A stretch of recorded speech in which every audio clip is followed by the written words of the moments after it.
the microphone off. Andy James Adams, there's no sound for the game, right?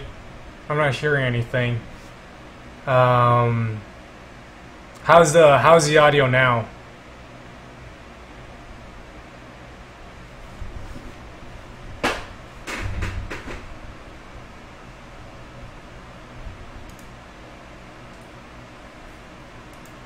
Only for movie effects. Okay, well, turn it on. So yeah.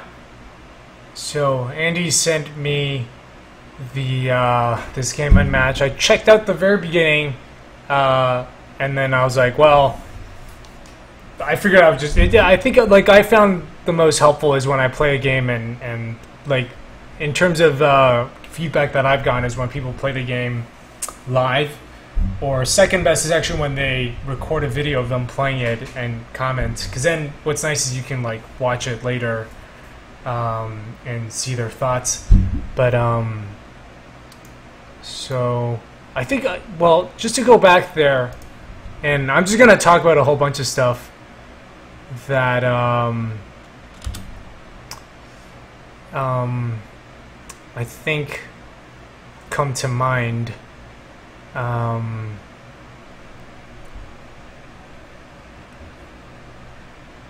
Well, so actually, Ganeshi, we're talking about the Cube Center. What's funny is that the main GI totally was asking about. He noticed the color in the middle. I think because the game is so minimalist, people are going to notice like small changes. Because main GI. You know, we just went past that, and he was like, "What's that? What's that thing with the diamond, yellow diamond in the middle?" Okay, so I do think your play button should be, like here, in the center. It does like it looks. It feels really weird to have it off to the side, and I guess this is the logo. This is the settings. It's a little too abstract. I don't know. I would expect play to be like in the middle or something, and then the like, as opposed to this logo kind of dividing things in the middle. I do love the like totally wordless thing you've got going. I think these don't do anything right now. Anyway, that's not important. So we go to 0. So this is, oh, you know what? I totally skipped this one. And I think I went straight to 1. No, wait.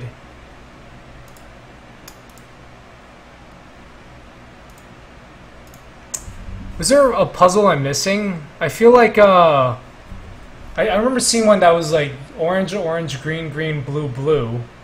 But I don't remember that now.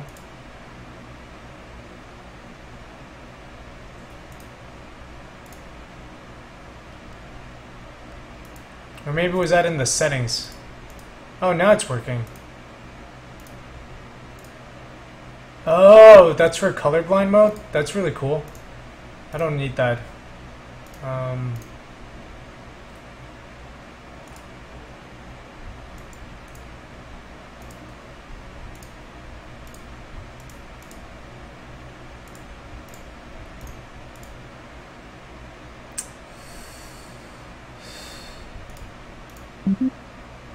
I think this is a new build. So I guess the idea of the game is to split up everything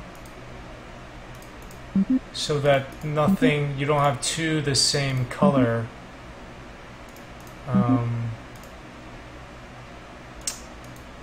I do think it'd be nice if this didn't cover what I did, because it's happening way too fast. Like people are not seeing what's going on, and I can't like there were definitely times when I just like randomly clicked around and it solved and I didn't see what I did. So you basically don't want two of the same colors touching. So like I would, you know, I would do like you should do that and then have this up here and the puzzle beneath, like this, or this thing just up here or something, so that it's not totally, because otherwise I can't, yeah, it's like I don't know what I just did. From the mechanic standpoint, it does seem like it's, I don't know if there's like too much high-level thinking just yet. Maybe these are just the early puzzles, but I'm just like, I just like click around. Like, I'm not trying to come up with any strategy. I just sort of click around until something happens. I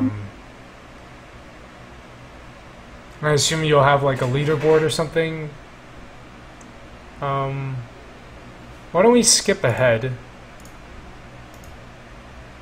to... Oh wait, so is this all the same puzzles?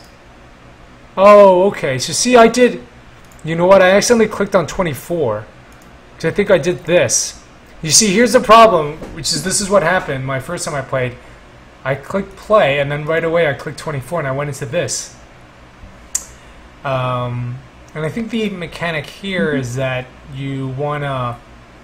I actually think this is a much better mechanic than what you had before, because I thought... So this is actually the first puzzle I saw. And I thought this was great, because it does... Like, at first, I was looking at it like this. So this was the original thing, right? And I was like, well... And I thought I had solved it, because it looked like you want to get orange there, you want to get green there, and you want to get blue there. And then I was like, oh, no, wait, this game is called Unmatched. So I actually thought the mechanic was not so much not having them next to each other. In fact, I think that's it. In fact, I think... Okay. See, I thought I could do this and be correct, because like that's color's not matched up in the middle. Maybe this is a later...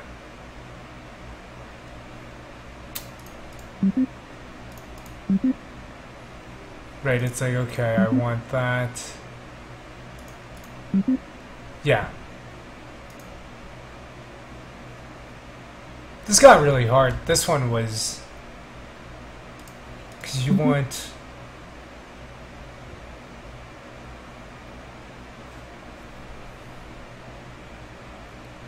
This one's mostly confusing because I'm not too sure... Right, so I don't want a blue there. So that has to be green. And, that's got to be blue. Can't be next to each other. But there, when it's green, I don't want green. So that has to be...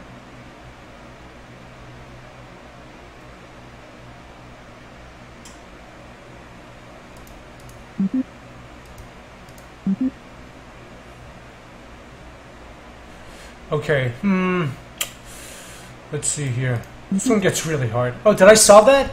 Okay.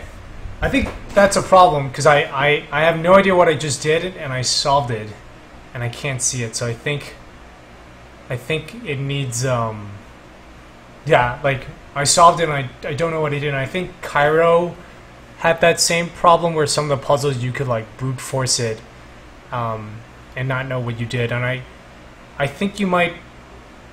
I don't like puzzles that you can accidentally brute force. So that might be something to kind of look into with regards to how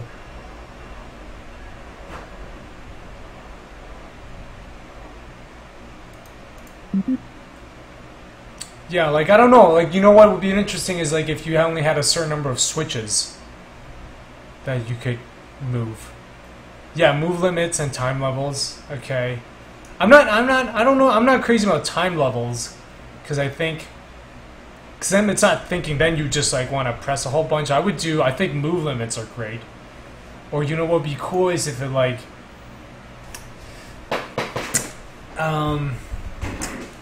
like, I think what would be interesting is if you did something like you brought it, you swapped, and then if everything, like, if everything was yellow, like, okay, if you had like blue, blue, blue, blue, blue, and then the center was red, it turns it into blue or something. Like, I want those kind of mechanics that you have to plan for, which are irreversible. Because this one, it's easily reversible, so I think it makes it less... It doesn't feel like so much of a puzzle as I'm just moving things in to place.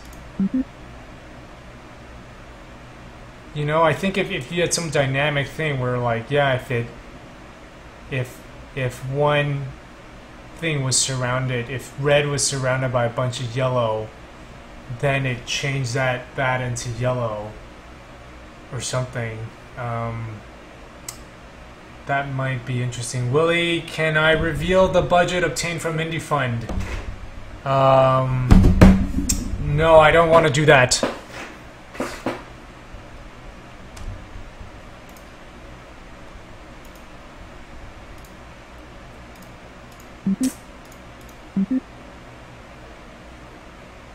Hey, Ed Riofer. Keeley, are you planning on working on a game as well? I think, were you the one talking about UE4? This chat's been going on for a while. I've forgotten that. I have no plans to include an undo button. Well, the thing is you don't need an undo button, right? Like, because the thing is I do this, and then I just swap them, and then I've undone it. So you wouldn't need an undo button.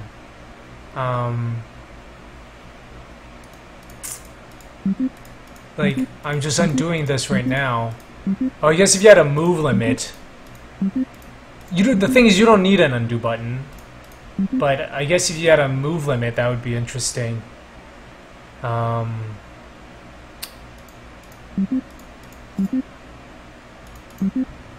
Yeah, like, I do think it's interesting. I think you've got like an interesting mechanic of having because there's an end state you want to get to. I just think right now of having to move them one at a time is not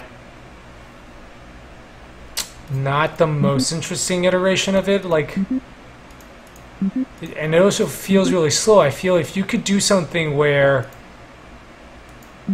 you know, you surround, like, if I did this, right, it's like, okay, like if I did this and then I converted that to green, and then I was able to do a whole bunch of stuff with that. I think that would be a really interesting puzzle. Because that has surprises. Like, I think right now this doesn't have too many surprises. And it doesn't have like moves. Like, you can't really do combos, right? It's like every move is separate, but if you could do something where a combination of blocks, you were able to change them, that would be really interesting. I think, but in a move, you don't need an undo button now. But if you add move, yeah, you're gonna need it. Otherwise, you'll have to restart. But in a move limited level, undo would remove a portion of the penalty for not thinking it through enough. Yeah. Oh God, why was caps lock on? If you folks want to.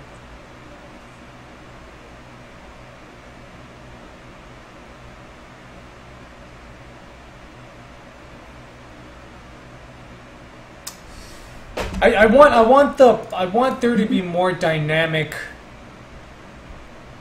not necessarily more feedback. I want there to be more dynamic interactions with these tiles, because right now all I'm doing is like, all you need to do is swap them one at a time, right? And it's like, okay, eventually I'll get there to the end state, but like, if I make this move, I'm not gonna, like, something new isn't gonna happen with this, like, oh, I totally had not thought of it that way. And I think that's what makes for a really great puzzle, is like those moments of surprise. So I think it's more wanting to change your, you know, it's like, okay, now I just need to bring in some of this here, Bring in that there.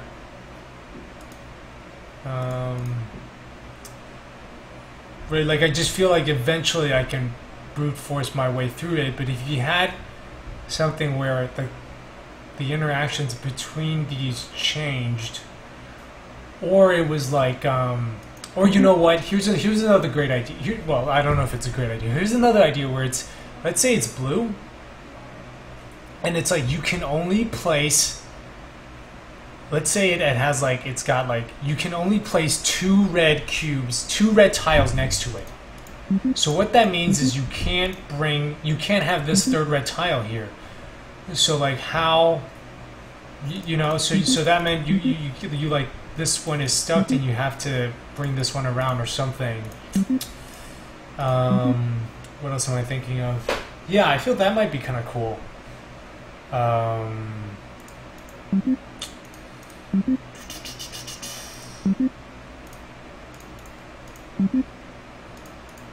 Because you know I'm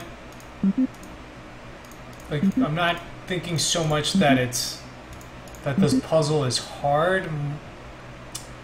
More just that, like, as in, I'm not thinking so much that I'm like missing a critical piece of this, but more just that,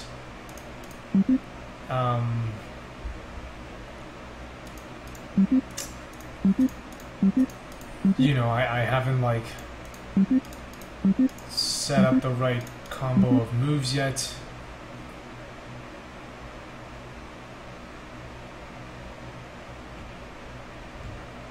Interesting. It feels more tedious than challenging. Yeah, I think so. Like, I don't feel like this is what I'm missing here is like some insight into this right now.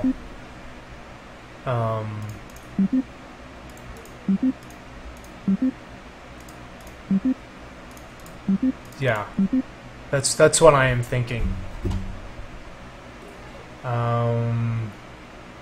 Cool. I think that's enough for this. I hope this was helpful, Andy James Adams. Well, first of all, thank you, Andy James Adams, for sending me the game and for letting me play it and give critique. I hope this was helpful. I was just like, yeah, this is why I prefer like typing up my thoughts in an email, because this is like me playing this and whatever I'm thinking, I'm just saying it right now, and you can, you know, you see how I'm reacting to it. But yeah, so I hope this is helpful to you. And if anyone else wants to send me puzzle games, I think I might, you know, maybe once a week, look into, like, we can pick a game and do like a live critique like this.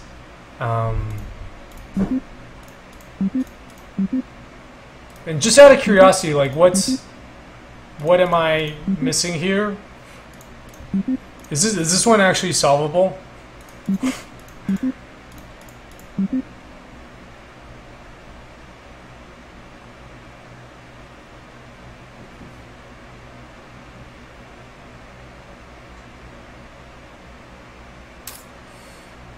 Clamoring for JLB. What's JLB? Oh, yeah, sorry, you've mentioned it. Yeah, the game, sorry. I know, but that's more of a let's play. You need the green ones on the outside because there are more of them. Right. Who said that? It's Galneshi. I think that's a good insight. Right, okay. Okay, so see, that's interesting.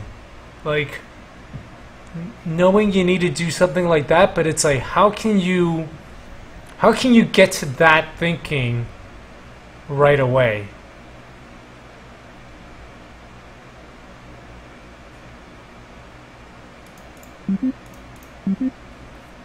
Right, wow.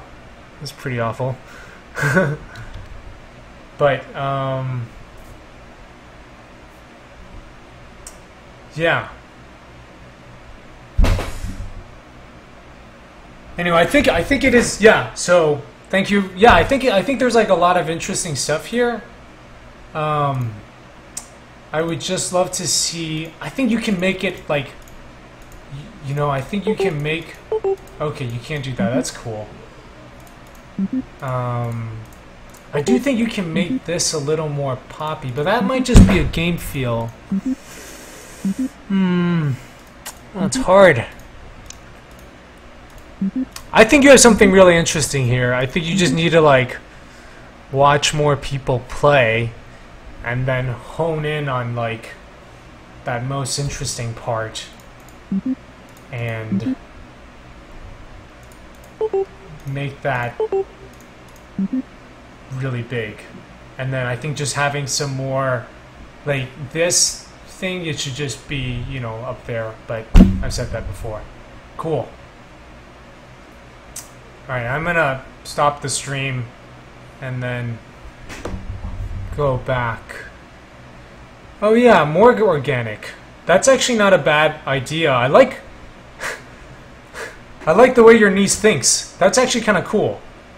Yeah, I think, I said dynamic, but I think that's like kind of, she said organic. And I think that's kind of getting it at the same thing where like you don't want, because I feel like I think I think you can write an algorithm right now that just solves it, right? Like if you think of threes where it's like the board is constantly changing, the dynamic of it is constantly like a game I really love is Mini Metro. You guys know that game, Mini Metro? It's a wonderful game. Dinosaur Polo Club. It's this game where you are controlling a